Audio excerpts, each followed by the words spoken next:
रहे हैं, भक्ति कर रहे हैं, आराधना कर रहे हैं, उसका भी फल पूरा मिलेगा। जो शिवलिंग अलग से है, उस जलाधारी पर रखा हुआ है, उसकी आराधना कर रहे हैं, उसका भी फल पूरा मिलेगा। पर अंतर इतना आता है कि जैसे जो फिट शिवलिंग है जलाधारी के साथ रखा हुआ, उस पर एक बेलपत्र चढ़ाई हुई, एक बेलपत्र चढ़ाई हुई हजारों फल देने वाली होती है। जो अलग शिवलिंग अलग जलाधारी होती है, उस पर एक बेलपत्र भी अगर हम चढ़ा रहे हैं तो वो सहस्त्र सहस्त्र फलदायी प्रदान कर देती है। उसमें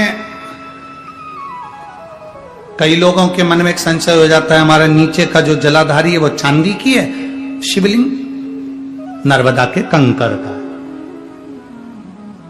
कई बार किसी के मन में आ जाता है कि हमारे यहाँ जलाधारी अलग है पीतल की, शिवलिंग हमारे यहाँ कांच का है, स्फटिक का है, पारद का है या पाषाण का है, तो क्या फल देगा कि नहीं देगा? क्यों नहीं देगा?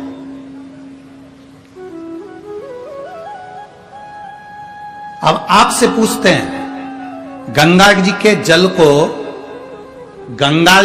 गंगाली जानते हैं आप लोग? सब गंगा भर के लाते हैं ना, वो पेक रहती है, उसमें सील लगी रहती है, होती है, क्या बोलते हैं इसको? यहाँ पर यहाँ क्या बोलते हैं हमको स्मरण नहीं, हमारे उधर तो गंगाली कहते हैं उसको, जिसमें गंगा जी का जल भरा रहता है, ढक्कन लगा रहता है और उसको पेक रहती है, उसको हमारे यहाँ गंगाली कहते हैं।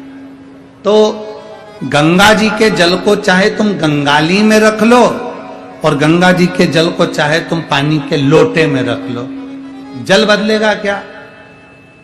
क्या कहलाएगा वो? गंगा का जल ही कहलाएगा। उसी तरह शिवलिंग चाहे फिट वाला हो, चाहे वैसे ही आप आराधना करने वाले हो, उसका फल समाप्त नहीं होता, वो फल देता ही है। आप कितना सुंदर वर्णन करा।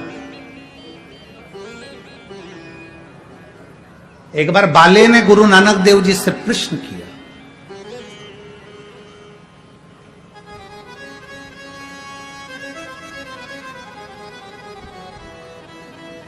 बड़ा विचित्र सेवक था ये बाले, भगवान गुरु नानक देव जी का बड़ा विचित्र। उसने एक प्रश्न किया, गुरु नानक देव जी से प्रश्न किया कि गुरुवर, आपसे एक प्रश्न है, क्या मेरा रोज गुरुद्वारे जाना जरूरी है? क्या मेरा रोज मंदिर जाना जरूरी है? क्या मेरा रोज परमात्मा की चौखट पर जाना जरूरी है? गुरु नानक देव जी ने कहा, बाले, अपने घर में बैठकर भी अगर तू जिस ज्योतिर्लिंग का स्मरण करता है या गुरुद्वारे का स्मरण करता है या गुरु का स्मरण करता है, तू वहां तक नहीं भी पहुंचा, तेरा दिल भी अगर वहां तक पहुंच गया तो समझ लेना कि तू गुरुद्वारे तक, तू मंदिर तक पहुंच गया। हमारा मन, हमारा दिल, हमारा हृदय, हमारा चित्त अगर वहां तक पहुंच रहा है तो समझ लो कि हम वहां तक पहुंच गए। आप में से कई लोग ऐसे बैठे हैं जो कथा में तो आ जाते हैं पर दिल ही नहीं लग पाता भगवान की कथा। बोलो सही है कि गलत है? कई लोग ऐसे होंगे जिनका मन भी कथा में नहीं लग पाता। कथा में बैठे हैं, तैयार होकर आए, पानी की बोतल भी लाए, खाने पीने का सामान भी लाए, चली थी तो 2 रुमाल भी लेके चली है, रुमाल में सुपारी भी बांध के लाई है, ऐसे ही नहीं आई है।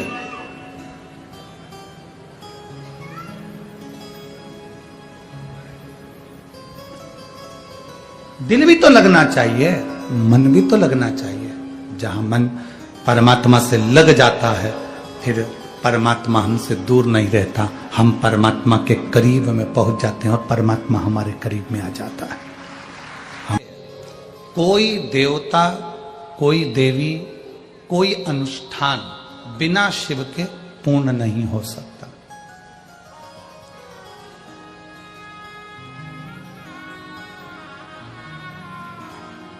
आप तक प्रयास कर लो,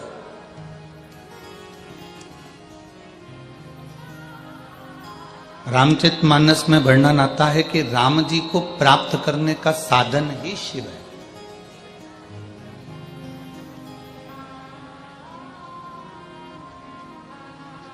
श्रीमद् भागवत में प्रसंग आता है कि भगवान कृष्ण को प्राप्त करने का साधन ही शिव है।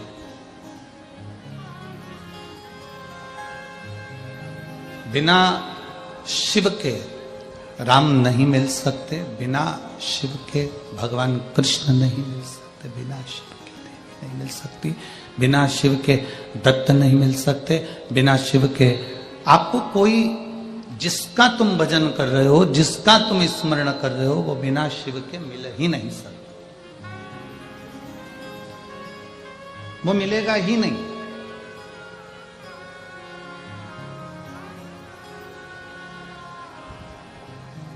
एक प्रैक्टिकल करके देखना अपने जीवन में, आप एक बार ऐसा प्रैक्टिकल करना, एक बार ऐसा प्रयास करना, एक बार ऐसा प्रैक्टिकल कर कर देखना, प्रयास कर कर देखना कि आप किसी भी देवता की माला करना, जो तुम्हारा मन पड़ जाए उस देवता की माला करो, उस देवी की माला करो। हमारी तरफ से पूर्ण तरह से स्वतंत्र है, पूर्ण तरह से छूट है।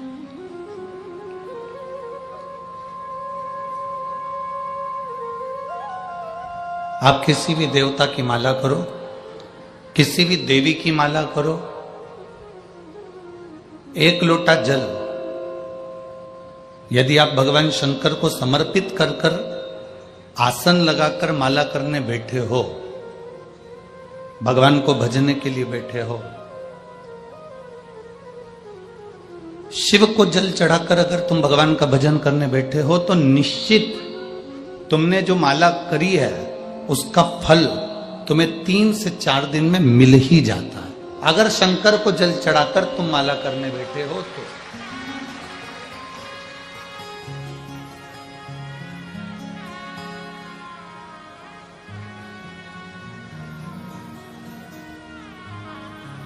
शिव को जल चढ़ाकर यदि तुम भगवत भजन करने बैठे हो तो उसका फल मिल ही जाता है।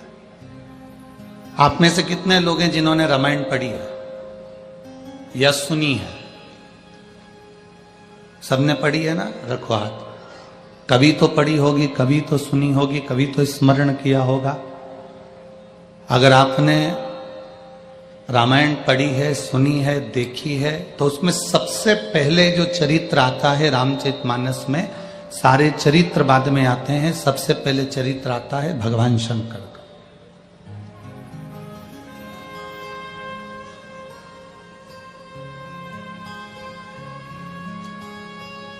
सारे जितने चरित्र आएंगे रामचरितमानस के, जितने संवाद आएंगे रामचरितमानस के, उन सारे चरित्रों से पहले, उन सारे संवादों से पहले, सबसे पहले शिव का संवाद, सबसे पहले शंकर भगवान का संवाद। कारण क्यों शिव का संवाद है, क्यों शंकर भगवान का चरित्र है, क्यों शिव भगवान का चरित्र वर्णन किया, उसका केवल एक कारण, भागवत जी भी अगर हम पढ़ते हैं, भागवत जी भी हम सुनते हैं, तो भागवत में सबसे पहले शंकर भगवान का चरित्र आता है। विष्णु पुराण का हम स्मरण करते हैं तो सबसे पहले शिव जी का वर्णन आता है। कुर्म पुराण पढ़ते हैं, आप जितनी पुराणों का स्मरण करोगे उसमें सबसे पहले शंकर भगवान का स्मरण किया गया।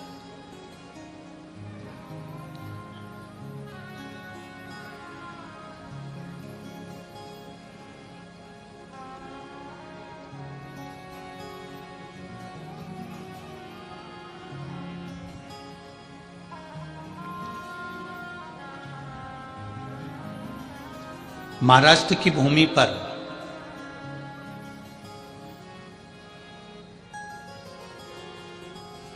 एक शिवजी का मंदिर ऐसा है जिस भूमि पर 2 संत एक साथ बैठकर भगवान शंकर की भक्ति करें।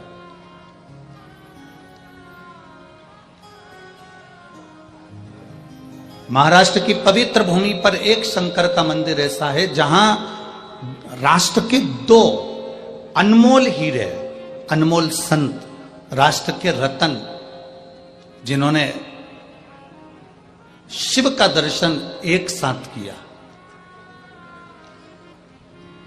वो मंदिर है औंढा नागनाथ का मंदिर।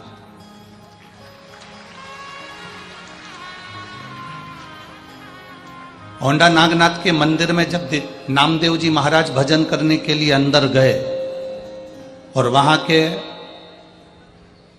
पुजारी ब्राह्मण जन ने उन नामदेव जी महाराज को नृत्य करते हुए देखकर क्रोधित हो गए और उनको उठाकर मंदिर के पीछे फेंक दिया। गुरु नानक देव वहां से आ रहे थे और गुरु नानक देव जी अपनी मस्ती में मस्त, संत होता ही यही है, भगवान की भक्ति में इतना मस्त रहता है कि उसको दूसरे से कोई मतलब ही नहीं रहता।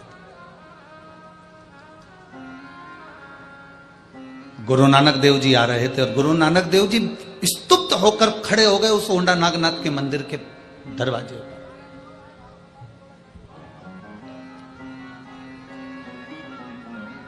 जब गुरु नानक देव जी ने देखा कि नामदेव जी महाराज और मंदिर के पीछे पड़े,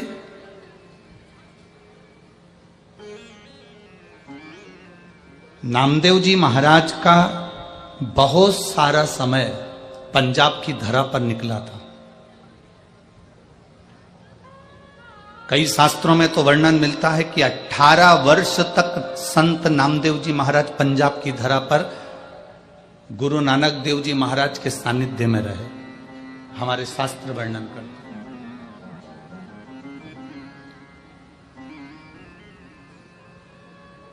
गुरु नानक देव जी ने संत नामदेव जी को देखा कि ये मंदिर के पीछे पड़े हैं।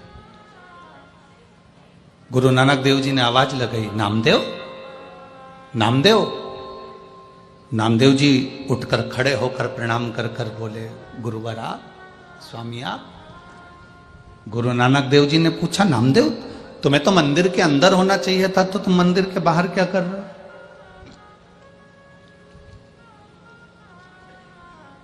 ये मंदिर के बाहर तुम्हारा क्या काम है? नामदेव जी ने कहा कि मैं भगवान की भक्ति कर रहा था, भजन कर रहा था, कीर्तन कर रहा था, मंत्र जाप कर रहा था, स्मरण कर रहा था और मेरे सुध नहीं रही तो मैं नृत्य करने लगा, मुझे मंदिर के बाहर फेंक